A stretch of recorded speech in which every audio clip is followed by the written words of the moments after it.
Здраво, другари, еве сме повторно назад со нашата омилена наставничка по физика. Добар ден, наставничка. Добар ден. Што ќе учиме денеска? Денеска ќе учиме за визуализирање на звучните бранови на осцилоскоп. Интересно. Малце неопфатлива, неопиплива лекција, меѓутоа е добро да ја развиеме фантазијата.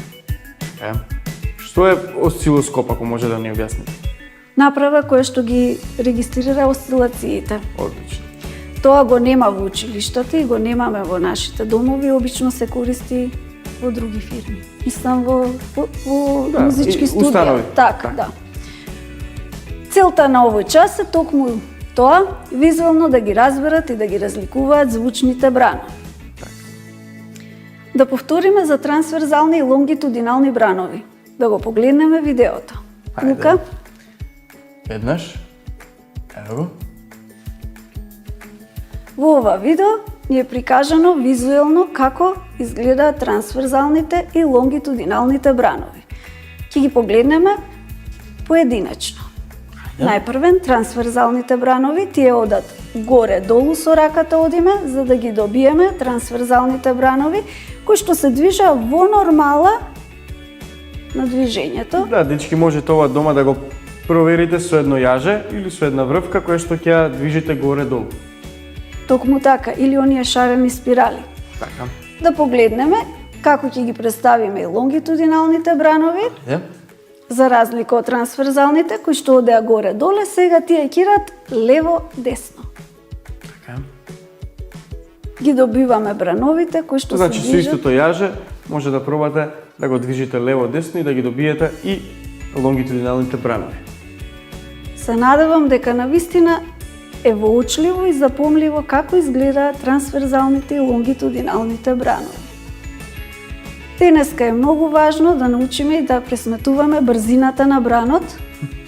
Таа се пресметува со V еднакво на ламда по F. V е брзина на движење на бранот, F е фреквенција, веќе го знаеме, и ламда е бранова должина.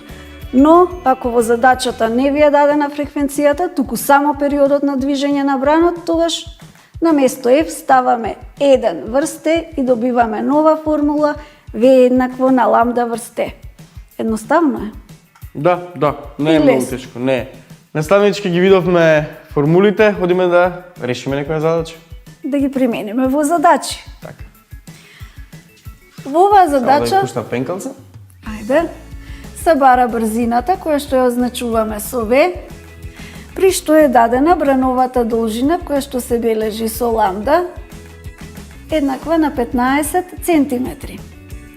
Тука ни е дадена и фреквенцијата на бранот, се бележи фреквенцијата со мало F, тоа е 1,8 херци. Ова е дадено, се бара брзината, повели Лука да видиме.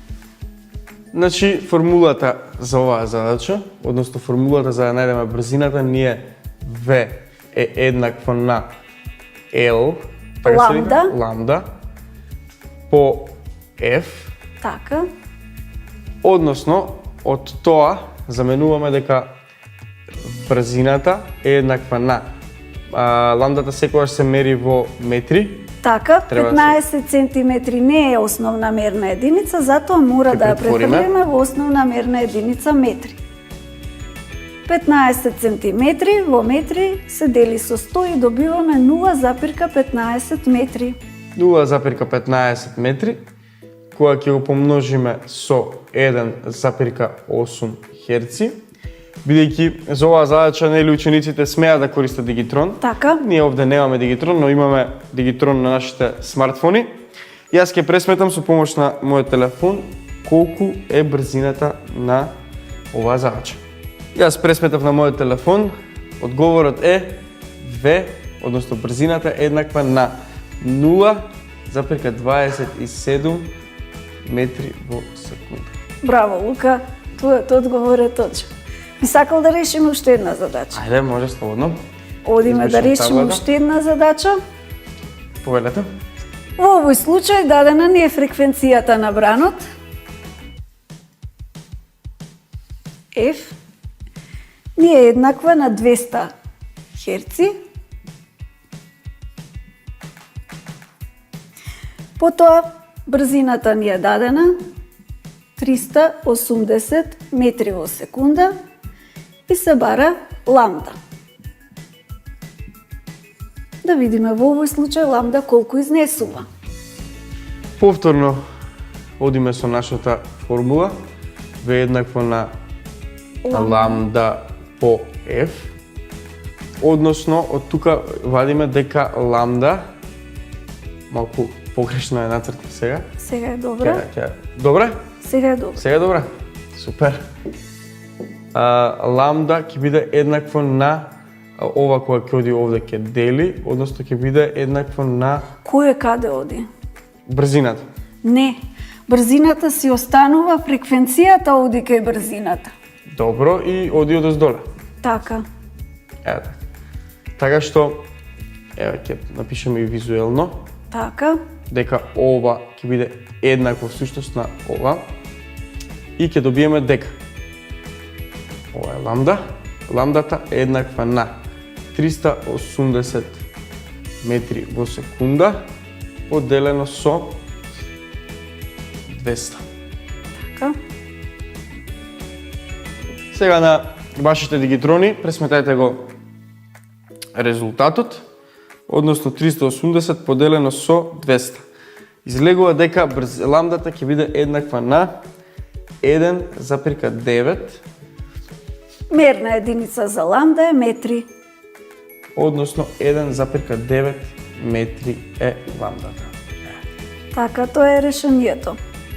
Обидете се да решите задачи во вашите збирки за 9 оделение. Таму има спектар на задачи кои што се надевам ќе ви бидат јасни, ако не употребете ги интернет провайдерите да ги најдете решенијата и да видите што не ви е јасно. Ви благодарам. Епа дечки, решавајте што е можно повеќе задачи и бидете секој ден се попаметни и попаметни.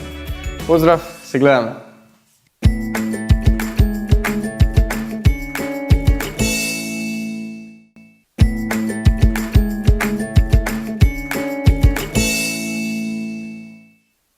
Здраво дечки, продолжуваме со нов час по физика. Наставнички, што учиме денеска? Да видиме. Гласност и јачина и амплитуда. Така е. На сликата гледаме човек кој што слуша многу гласни звуци од авион, звучници, автомобили и така. Да видиме зошто му смета. Цел на овој час е ученикот да воочи и да разбере како зависи јачината на звукот, гласноста од амплитудата на звукот. Да погледнеме едно видео.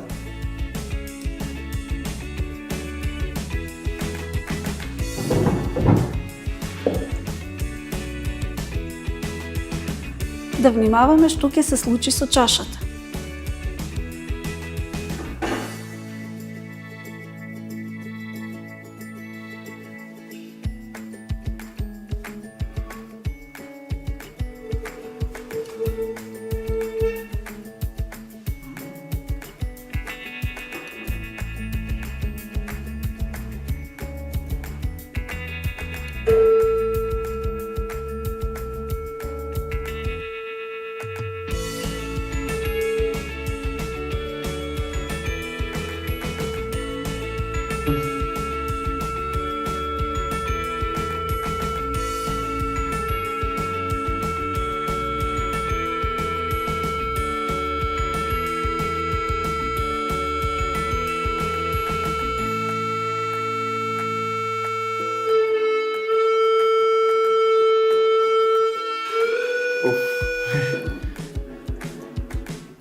Што можеме да забележиме?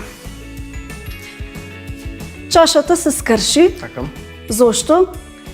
Во видеото видовме, беше одблиску објаснето како чашата осцилира под дејство на звучните бранови. И сега да видиме, што се менуваше во текот на видеото. Дали се менуваше висината на тонот или се менуваше фреквенцијата на тонот. Што мислиш, Лука? Што беше тоа што се менуваше? Па јас мислам дека се менуваше висината на тонот. Така, на почетокот беше потивко, но со текот на времето се зголемуваше јачината, односно гласноста и Големата јачина на звукот, зголемената гласност доведе до поголеми осцилации што предизвика кршење на стаклото. И тоа влијаеше, висината на тонот влијаеше на чашката да вибрира, а потоа и да се скрши. Како што се зголемуваше висината, така повеќе вибрираше и во еден момент се скрши. Така, кога јачината на звукот беше до максимум, чашката се скрши. Одиме понатака. При тивки и гласни ноти се создаваат различни осцилации. Колку што е поголема гласноста, осцилациите се поголеми.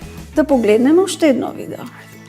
Во ова видео ќе видиме како влијат осцилациите од тапанот на шолјата кафе. Јасно.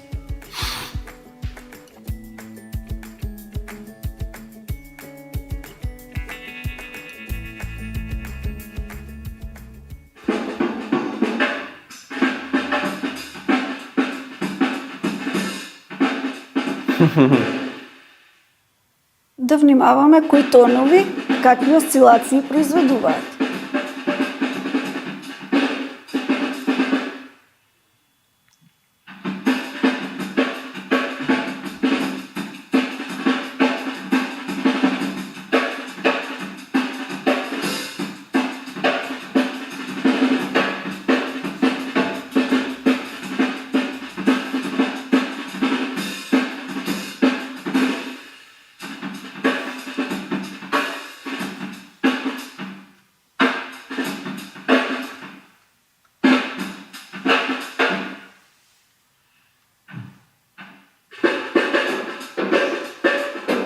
Добро, видовме.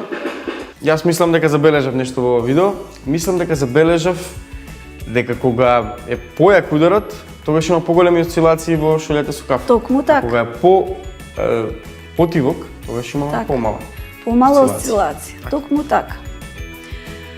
Можеме да заклучиме од сето ова до сега дека гласноста се одредува од амплитудата на осцилациите.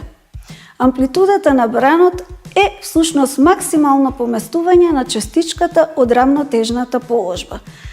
Звуците со висока амплитуда се секако погласни, а оние со пониска амплитуда се потивки.